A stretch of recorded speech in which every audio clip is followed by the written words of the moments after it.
Magpapakasal. Okay naman Kayo po. po ba yung mga first time? First time po?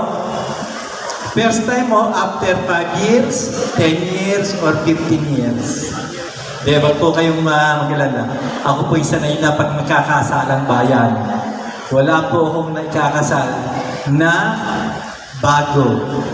Lahat ay buong-buong bago pa, hindi naluluma ang pagmamahal sa isa't isa dahil sa tagal ng panahon, nandyan pa rin at buong-buo ang pagtitiwala ninyo sa isa't isa.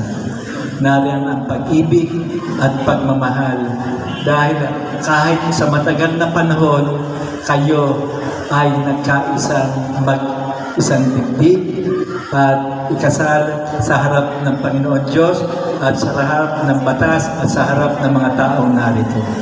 Kaya palagay ko po ay masaya kayong lahat.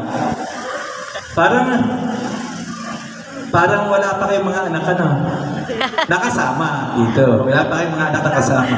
Iba dyan na magpapakasal, alam ko, hindi totoo naman na malamang na iba dyan ay may mga apo na. Apo.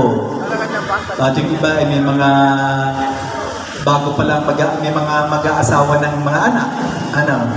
Ganyan po ang pag-ibig at pagmamahal na binuo ng Panginoon Diyos.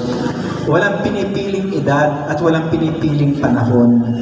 Ang pag-ibig at pagmamahal na pinagkaloob ng Panginoon Diyos ay nangyayari sa babae at lalaki sa panahon na kung saan bagamat hindi pa kasal ay nagsasama na.